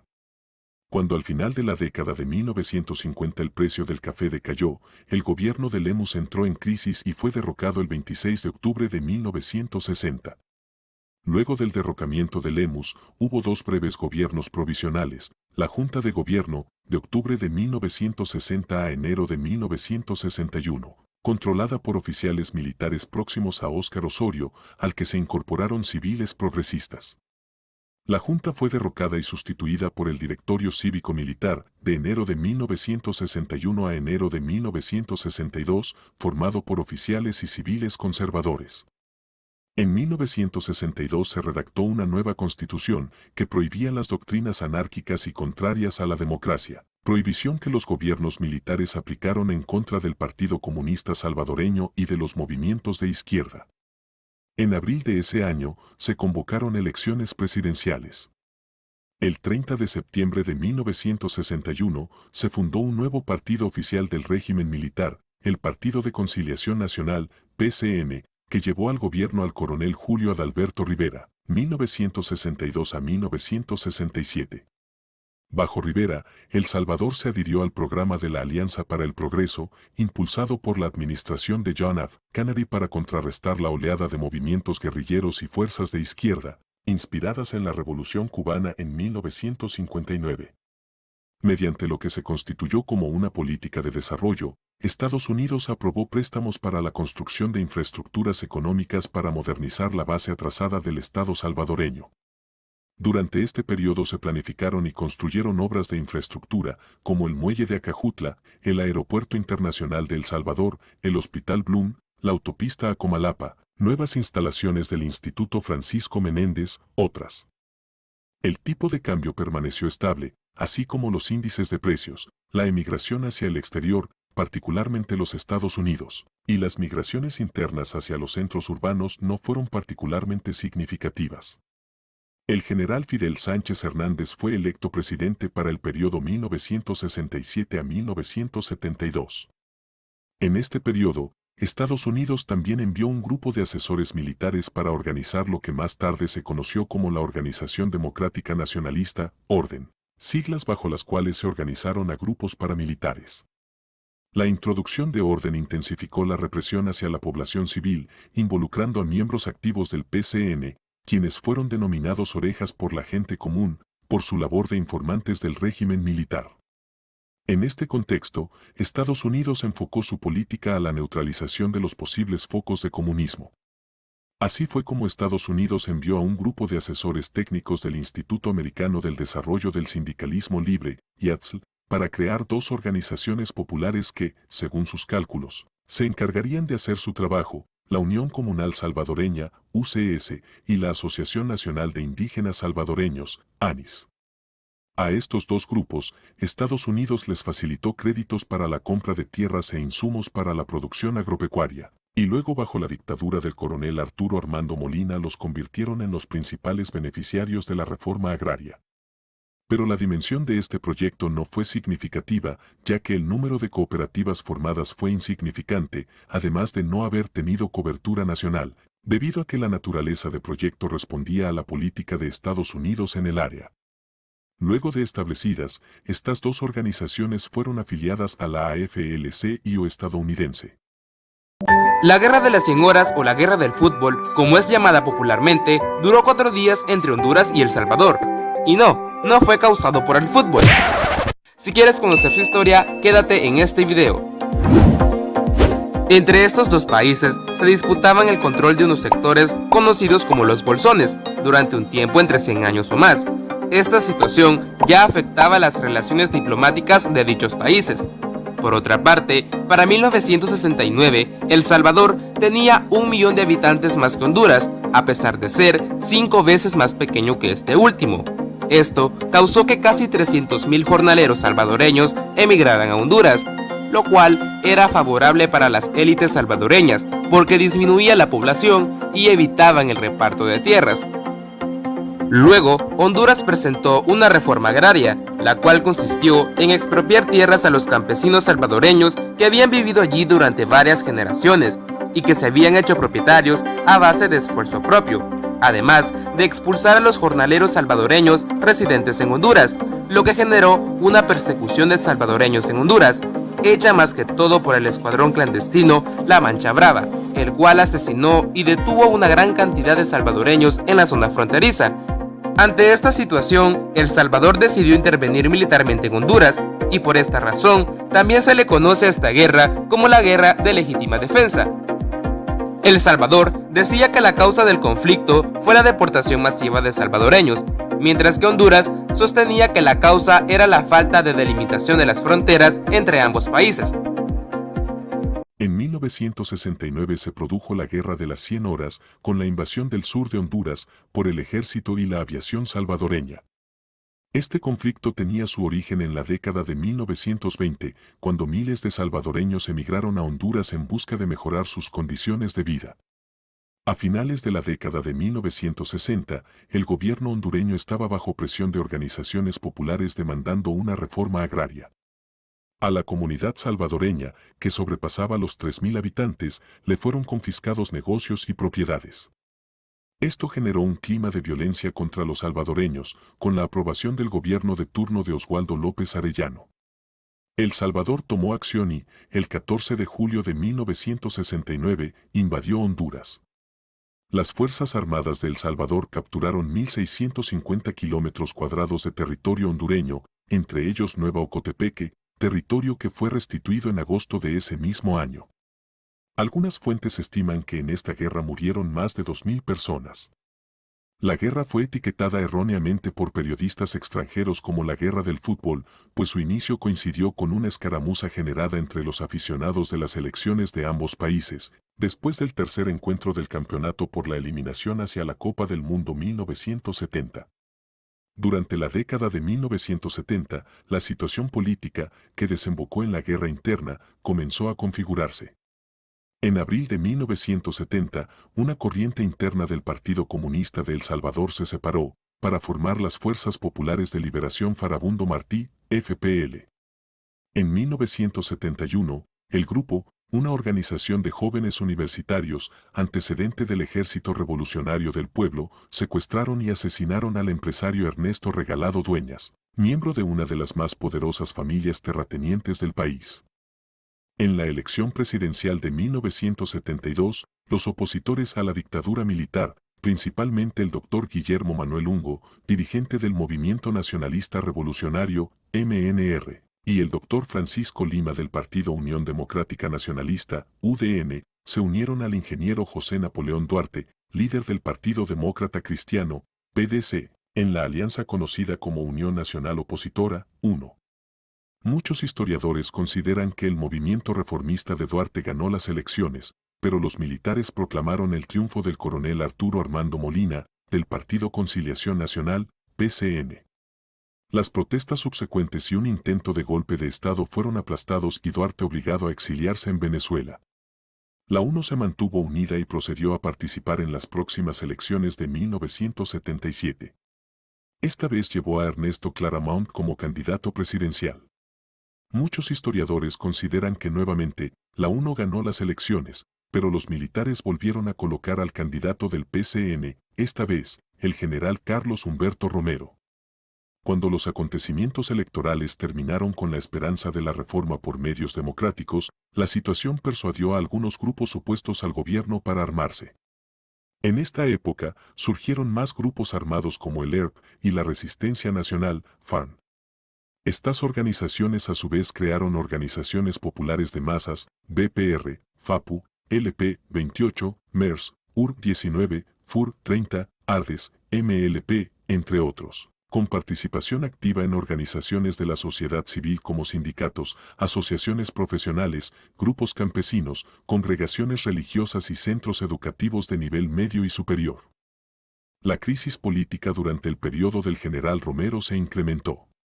Los grupos armados de izquierda realizaron actos de violencia en contra de funcionarios del gobierno y civiles terratenientes, mientras la Fuerza Armada y los cuerpos de seguridad recrudecieron la represión, la cual fue desencadenada mediante la organización de grupos paramilitares, escuadrones de la muerte, con conexiones directas con los militares, como la Unión Guerrera Blanca, UGB, el Ejército Secreto Anticomunista, ESA, las Fuerzas Armadas de Liberación Anticomunista y la Organización para la Liberación del Comunismo, OLC. El 15 de octubre de 1979, un grupo de militares liderados por el coronel Adolfo Majano expulsó al general Carlos Humberto Romero y formó una junta revolucionaria de gobierno tras anunciar la proclama de la Fuerza Armada. La junta cayó 3 meses después que el coronel Jaime Abdul Gutiérrez y el coronel Guillermo García, ministro de Defensa, controlaran la transición política. Luego se desató una lucha armada, desde 1980 hasta 1992 y, a partir de esta etapa de la historia, de 1992 en adelante, se han sucedido gobiernos electos democráticamente, pero casi en su totalidad llevando desencanto y desesperanza al electorado, quien no logra ver cambios significativos en su vida. 4. Cuarta dictadura, las pandillas, desde 1980 hasta 2022. Las pandillas son una dictadura atípica, pero la incluimos debido a varias razones importantes. Como primera razón, estas estructuras sometieron a la población mediante la intimidación y el ejercicio de la violencia, lo que ocasionó muchas muertes sumarias. Este periodo duró 42 años, desde 1980 hasta 2022. Como segunda razón, las pandillas llegaron a cogobernar el país mediante acuerdos y treguas, pero siempre cometiendo sus crímenes contra la población. Como tercera razón, mientras otros dictadores, además de asesinar, construyeron infraestructura y otros beneficios para el país, las pandillas solo generaron destrucción y muerte. Según Humberto López, el costo de reponer la infraestructura dañada en El Salvador, como efecto de la guerra entre 1980 y 1992, fue de $1.600 millones, cantidad conservadora, mientras que, según el Índice de Paz Global, edición 2023, estima que el impacto de la violencia en El Salvador fue de $12.543.727.590. Quiere decir, que la guerra ocasionó un costo equivalente solamente al 12.76% del costo protagonizado por influencia de la violencia de las pandillas. Las pandillas han ocasionado mayor costo al país. Podríamos hablar de un estilo diferente de dictadura, pues ha tenido efectos bastante parecidos a las dictaduras tradicionales, han cogobernado el país durante 42 años. Han sobrevivido traslapadas en el tiempo y funciones con gobiernos, han impuesto su voluntad, han negociado privilegios con los gobiernos de turno o con candidatos a la presidencia, han mantenido activo su sistema de mando, coordinación y control desde las cárceles, han sometido a gobiernos y población. Durante la guerra civil de este país centroamericano que se desarrolló entre 1979 y 1992, miles de jóvenes salvadoreños huyeron de su país hacia los Estados Unidos. Muchos de ellos terminaron en barrios empobrecidos y marginados como Los Ángeles y California. Los salvadoreños no solo se integraron en pandillas existentes de latinos, como Barrio 18, sino que crearon la suya propia, la Mara Salvatrucha. Tras más de una década de actividades criminales y con endurecimiento de medidas contra las pandillas en la década de los 90, miles de pandilleros fueron deportados a El Salvador y de esta manera trasladaron su estilo de vida criminal. Podríamos llamar a las pandillas una dictadura paralela que ha ejercido el poder desde 1980 hasta 2022, haciendo uso de la violencia, la intimidación y sometiendo a la nación a su voluntad, so pena de muerte. Las pandillas, crimen organizado que, durante 42 años, evolucionó a la sombra de todos los gobiernos del periodo, hasta llegar a formar verdaderos enclaves donde se desarrollaron a voluntad y, en varios casos, con la indiferencia de los gobiernos o, en el peor de los casos, bajo acuerdos con gobiernos. A partir del año 2022, estas organizaciones fueron encarceladas y sus actividades se han reducido drásticamente, a tal grado que la población experimenta esa amenaza muy reducida. A la fecha, año 2024, ¿qué sigue en El Salvador? Es el tiempo y la tolerancia ciudadana quienes tienen la respuesta. Un dictador es la cabeza de una dictadura, representando un sistema de gobierno autocrático, donde el poder se concentra en manos de un único líder o de un grupo selecto de individuos, que actúan con restricciones mínimas o nulas. Se refiere a todo tipo de restricciones, incluyendo las legales, pues ajustan la ley a sus intereses o simplemente la ignoran. Según Anjana Aúja, periodista científica, en su libro Naturally Selected, The Evolutionary Science of Leadership, Harper Business, dice que, para que surja un dictador, se siguen 7 pasos. Cuando un líder es elegido democráticamente, obtener el poder absoluto no es tarea fácil. Basta con mirar a Hitler, o más recientemente, a Mugabe en Zimbabue, Putin en Rusia o a Erdogan en Turquía.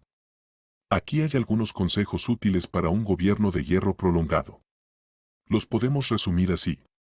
1. Expande tu base de poder a través del nepotismo y la corrupción. Esta no es solo una táctica adoptada en los países del tercer mundo. Escándalos como Briegate, Coreagate, Monicagate y Watergate demuestran que los poderosos siempre encontrarán formas de abusar de sus privilegios. Pero, ten cuidado, eventualmente serás expuesto, por lo que la corrupción tiende a funcionar solo en el corto plazo. La lección: asegúrate de rodearte de parientes leales en quienes puedas confiar para hacer lo mejor para ti y tu familia. 2. Instiga un monopolio sobre el uso de la fuerza para frenar la protesta pública. Los dictadores no pueden sobrevivir por mucho tiempo sin desarmar a la gente y fortalecer a los militares. Antiguos dictadores como Pervez Musharraf en Pakistán, Mobutu Sese Seko en el Congo e Idi Amin en Uganda fueron oficiales de alto rango en el ejército que cooptaron a los militares para derrocar las democracias en favor de las dictaduras. Sin embargo, las democracias no siempre son más populares que las dictaduras. En realidad, la gente prefiere las dictaduras si la alternativa es el caos. Esto explica la nostalgia por gobernantes como Stalin y Mao, que eran asesinos en masa pero que proporcionaron orden social.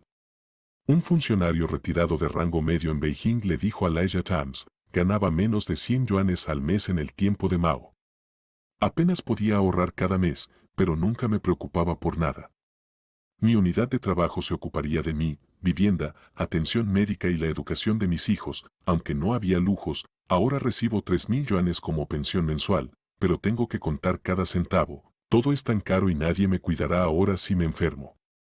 De hecho, cuando se les da la opción en un experimento, las personas abandonarán un grupo no estructurado, análogo a una sociedad donde todo va, y buscarán el orden de un régimen de castigo, que tiene la autoridad para identificar y reprender a los tramposos. La lección, cualquier aspirante a dictador que restablezca el orden, incluso a través de la coerción, probablemente se ganará la gratitud de su pueblo.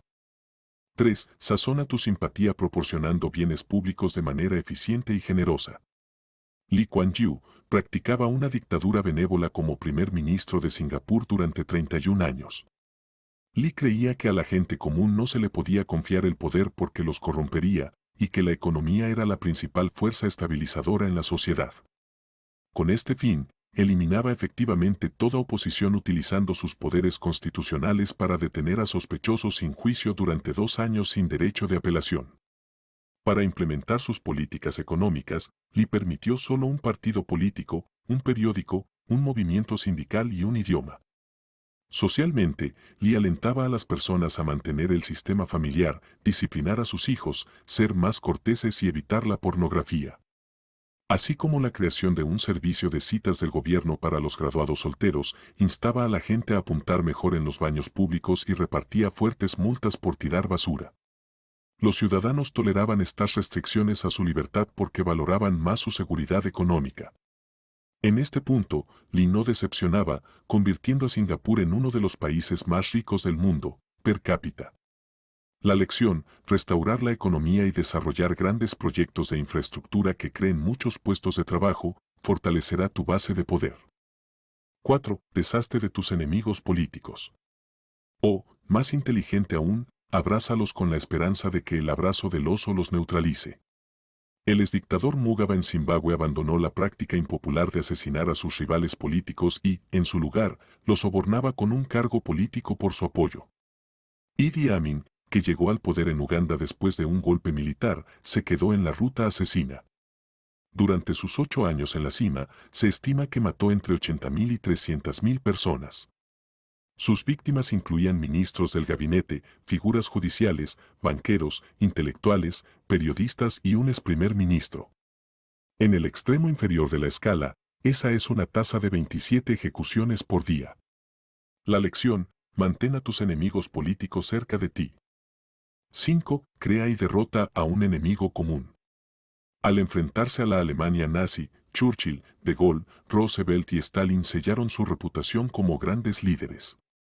Héroes de guerra legendarios como Alejandro Magno, Gengis Khan y Napoleón eran genios militares que expandieron los territorios de sus países invadiendo a sus vecinos. Las dictaduras se alimentan de guerras y otras amenazas externas porque justifican su existencia. La acción militar rápida requiere una estructura central de mando y control. Más de la mitad de los gobernantes del siglo XX participaron en batallas en algún momento durante su reinado, ya sea como agresores o defensores. Entre los dictadores, la proporción aumenta al 88%. Los gobernantes demócratas encuentran esta táctica más difícil de adoptar porque la mayoría de las guerras son impopulares entre los votantes. Para atraer apoyo, el gobernante debe ser percibido como un defensor, no como un belicista. La ex primera ministra británica Margaret Thatcher recibió un impulso afortunado a su popularidad, después de que Argentina invadiera las Islas Malvinas de propiedad británica, triunfó sobre sus enemigos argentinos. Otro ex primer ministro británico, Tony Blair, no tuvo tanta suerte. Aunque los ataques del 11 de septiembre hicieron mucho para fortalecer su gobierno, su decisión de atacar a Irak, ostensiblemente para defender a Gran Bretaña de un ataque con misiles de largo alcance, manchó su legado. La lección: comienza una guerra cuando tu posición como líder se vuelve insegura. Tener generales en los principales puestos políticos sin duda ayudará. 6. Acumula poder manipulando los corazones y las mentes de tus ciudadanos. Una de las primeras acciones de cualquier aspirante a dictador debería ser controlar el libre flujo de información, ya que conecta un canal potencial de crítica. Convierte los medios en una máquina de propaganda para tu régimen como lo hizo Hitler y Erdogan lo hace ahora. Otros líderes, como la Junta Gobernante de Myanmar, cerraron por completo los medios de comunicación. Los líderes electos democráticamente son algo más moderados, pero si tienen suficientes poderes, pueden organizar una elección o acabar con periodistas entrometidos, como en la Rusia de Vladimir Putin, o, si el dinero no es problema, construye tu propio imperio mediático. El ex primer ministro italiano Silvio Berlusconi era dueño de casi la mitad de los medios italianos, abarcando canales de televisión nacionales, estaciones de radio, periódicos y revistas. Como era de esperar, estos manejaban cuidadosamente la imagen pública de Berlusconi y lo protegían de las críticas. Los aspirantes a dictadores deben tener en cuenta que amordazar a los medios es más efectivo en una sociedad ordenada. Una encuesta de la BBC de 2007 a más de 11.000 personas en 14 países encontró que 40% de los encuestados en países desde la India a Finlandia pensaba que la armonía social era más importante que la libertad de prensa. La lección: controla los medios de comunicación o, mejor aún, posee los medios de comunicación. Es tan simple como eso. 7. Crea una ideología para justificar una posición exaltada. A lo largo de la historia, los líderes han usado, o en algunos casos inventado, una ideología para legitimar su poder.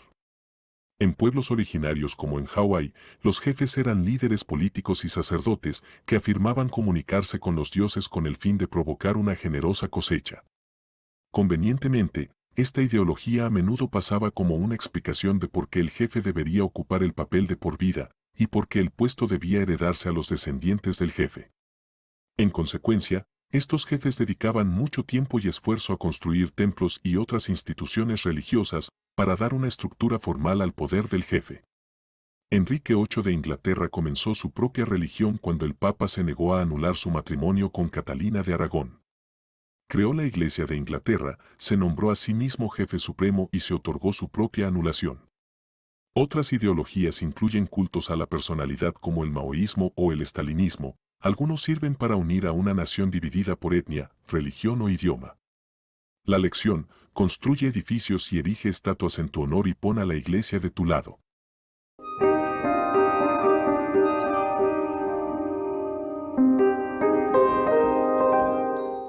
Conclusiones. 1. La naturaleza de las dictaduras es muy variada y dependerá de las circunstancias históricas el modelo que adoptarán, aunque, al final, los efectos son los mismos. Surgido del análisis, aquí proponemos algunos tipos de dictaduras, por su naturaleza. A. Dictadura oligárquica, dirigida por una clase económicamente dominante, poniendo a su servicio a las Fuerzas Armadas y la policía. Pretenden perpetuar sus privilegios que les permitan mantener sus fortunas y hacerlas crecer a costa de la sangre y la libertad de la población. B. Dictaduras militares, dirigida por miembros de la Fuerza Armada que, eventualmente, pondrán a su servicio a toda la Fuerza Armada. Generalmente surgen debido a una amenaza que solo ellos creen poder resolver o como una reacción a las acciones de otra dictadura. Se dan como sucesión de una misma persona en el poder o como una sucesión de militares en el poder. C. Dictaduras familiares, dirigida por un miembro prominente de una familia que pretende mantener sus privilegios, los cuales hereda a un sucesor familiar para mantener el sistema de privilegios. D. Dictaduras ideológicas, dirigidas por miembros de una organización que se perpetúa en el poder para mantener privilegios y mantener abiertos los canales para el adoctrinamiento de la población. E. Dictaduras criminales, dirigidas por el crimen organizado incrustado en un país. Compran gobiernos para mantener sus negocios ilícitos, ocupan territorios exclusivos para sus operaciones, acumulan fortunas inmensas, tienen su propio brazo armado, cogobiernan o, si es posible, Colocan uno o más de sus miembros en el gobierno, manipulan leyes y elecciones, corrompen a los gobiernos y a las fuerzas de seguridad. F. Dictadura monárquica. El poder reside un monarca, ya sea rey, sa, emperador, cacique, otros. Tradicionalmente, en la monarquía ha existido un solo gobernante y es quien ejerce la soberanía del pueblo como gobernante único. Esto ha evolucionado, existiendo monarquías constitucionales, donde el monarca ostenta el poder ejecutivo nombrando al gobierno, mientras que el poder legislativo lo ejerce el parlamento, electo por ciudadanos. Tienden a desaparecer bajo otros sistemas de gobierno.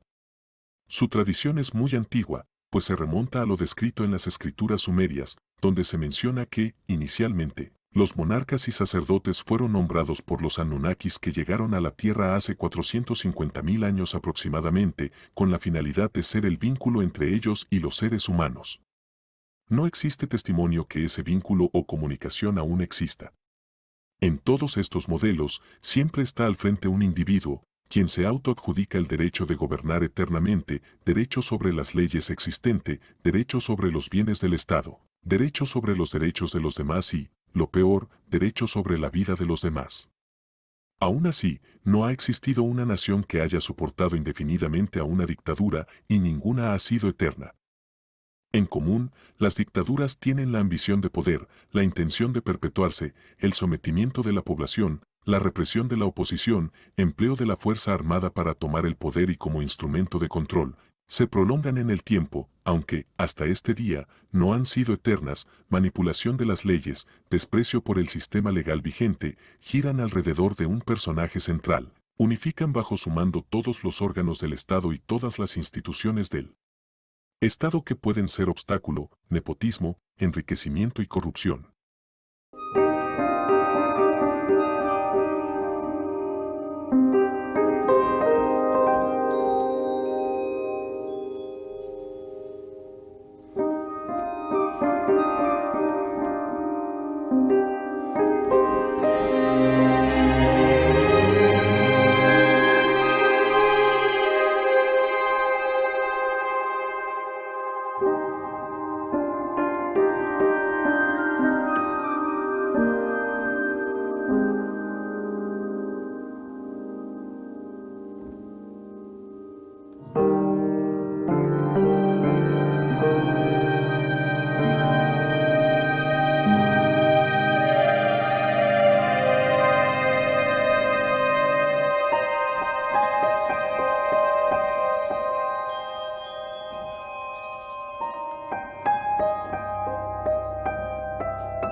Las causas de una dictadura también son diversas. La habilidad del dictador está en identificar la oportunidad histórica para tomar el poder.